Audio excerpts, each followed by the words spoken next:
Okay, quick walkthrough of a project that I'm working on with a Raspberry Pi Arduino.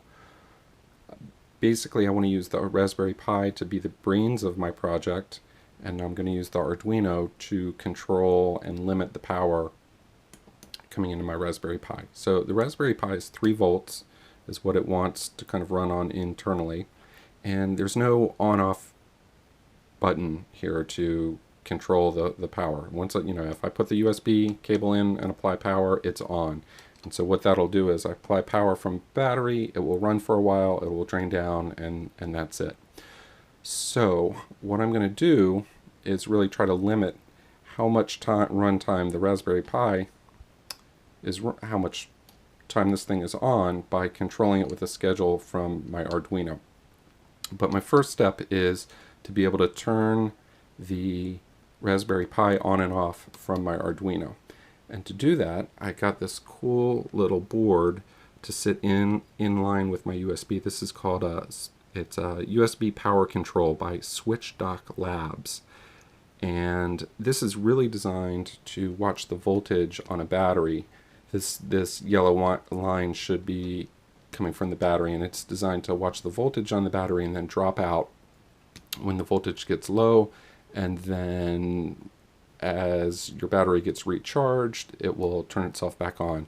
And there's some logic in there to kind of do that in a sane manner, so that when you get a little bit of juice back in here, your Raspberry Pi doesn't just kick back in and then take that and drop you back down and shut itself off. So there's a little bit of logic to kind of turn off. I think when you get to 3.4 volts, it cuts out, and then it cuts back in at 3.7.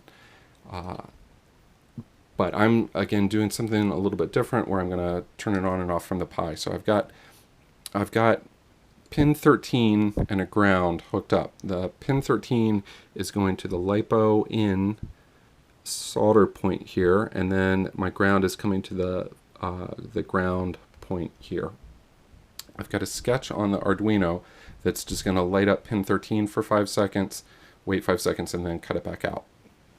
Okay, so let's just power this on and I'll show you how it works. Set you down.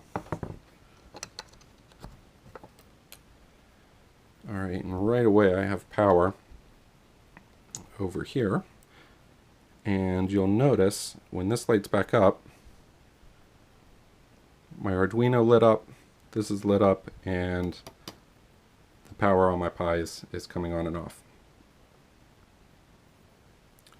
Alright, see how that's working? So this is really cool. I'm really excited about this. I have some plans for some other cool projects, and let me show you one other little piece here. This little teeny chumpy is basically a power down converter that uses an input of 5 to 23 volts, and it drops you down to 5 volts 3 amps. So you can put this on a really big battery, and probably, hopefully, power smaller boards like this off a big 12 volt battery, run them for a long time. One thing on the Pi here, I don't have a SD card in there, because taking a Raspberry Pi and kind of turning it on and turning it off is not really the best thing to do. So, if I'm writing data, or there are all kinds of different ways I think that you can corrupt the SD card on your Raspberry Pi by just killing the power to it. So the next piece of this project is this little line. Let's see, it's a level shifter. So this is going to allow my 3 volt Raspberry Pi and my 5 volt Arduino, it's going to kind of level out the voltage so that I can talk between the pins. And then what I can do is I can take my scheduler and warn the Raspberry Pi that it's going to go down. I can say, I can basically kick in and shut this, do a halt, system halt, whatever, to turn this thing off. And so that's the plan, is to turn it off, wait a second or two, and then kill the power on the USB. But I also want to talk, I want to use some of these other pins to do some of the cool fun stuff that I'll use to talk back and forth between the Pi and the Arduino. So that's it for now. I'll let you know once I get this soldered up, so take it easy.